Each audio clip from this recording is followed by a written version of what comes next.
प्रेमी सज्जनों, जय सिया राम।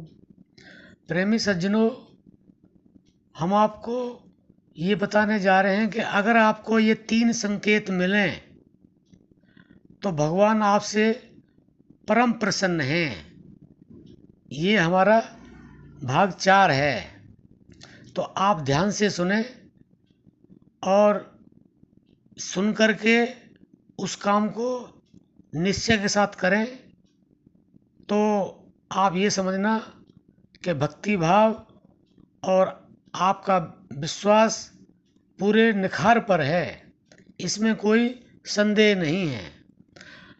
नंबर 1, जैसे आपने किसी को कर्जा दे रखा है और वो कर्जा दिए हुए आपको कई साल हो गए और जिसको कर्जा दे रखा है वो कर्जा देता नहीं है और देने की स्थिति में भी नहीं है, तो आपने सोच लिया कि ये पैसा तो हमारा मर गया। लेकिन अचानक आपके मन में आया चलो वहाँ चक्कर लगा के देखते हैं, शायद कोई बात बन जाए। तो वहाँ जाते हैं और जाते ही आपको बिना कहे जो आपने कर्जा दे रखा था वो आपको वापस लौटा देता है और हाथ जोड़कर जितना आपका लेट हुआ है उसके लिए माफ़ी भी मांगता है। तो आप ये भगवान की परम कृपा समझें और ये समझें कि भगवान आपसे प्रसन्न हैं। नंबर 2, आप ये समझें कि जैसे कई साल हो गए, आपके लड़का है, आपके लड़की है और वो शादी के योग्य हैं और उनकी उम्र भी थोड़ी ज़्यादा बढ़ गई है, लेकिन लड़की के लिए लड़का नहीं मिल रहा है और लड़के के लिए लड़की नहीं मिल रही है। तो आप परेशान हैं, बैठे बैठे सोचते रहते हैं। लेकिन पहले आप भजन ध्यान नहीं करते थे और भगवान पर विश्वास नहीं करते थे, लेकिन अब भगवान पर विश्वास भी करते हैं, भजन ध्यान भी करते हैं। तो आपके मन में ऐसा विचार आया कि भगवान का नाम लेकर के और हम चलें और हो सकता है लड़के की बात बन जाए, लड़की की बात बन जाए। लेकिन अचानक जब घर से निकलते हैं तो आपके दोनों ही काम बन जाते हैं। लड़की के लिए लड़का मिल जाता है और लड़के के लिए लड़की मिल जाती है। तो ये भगवान की आपके ऊपर परम कृपा है और भगवान आपसे खुश हैं। नंबर 3 यह है कि आपका कोई बिजनेस चल रहा है और बिजनेस चलते चलते कभी तो आपको घाटा हो जाता है, कभी आपको दाल रोटी मिलने लग जाती है।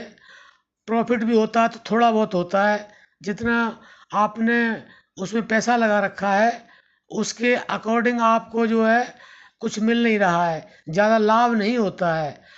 तो प्रेमी सज्जनों, अगर आप भजन ध्यान करते हैं और पूजा पाठ करते हैं, निरंतरता से करते हैं, तो अपने आप ही आपके अंदर से आवाज़ आएगी कि भाई उस पार्टी पे जाओ, उस पार्टी का काम करके देखते हैं।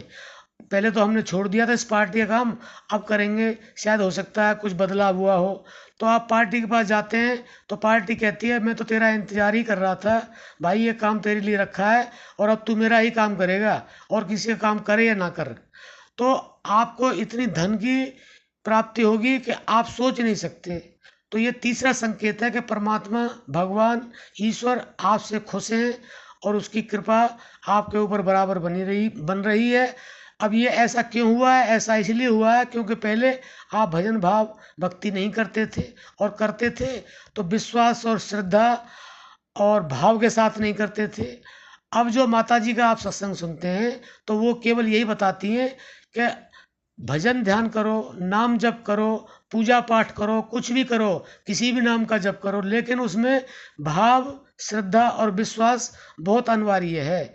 इसलिए प्रेमी सज्जनों, आप निश्चिंत रहें, भगवान पर भरोसा रखें और जिस तरह से आप कर रहे हैं उसमें अपनी निरंतरता और बढ़ाएं, तो आपको हर क्षेत्र में सफलता मिलेगी। आप समझ ही गए होंगे हम आपको क्या समझाना चाहते हैं। आज के लिए सिर्फ इतना ही। जय सिया राम।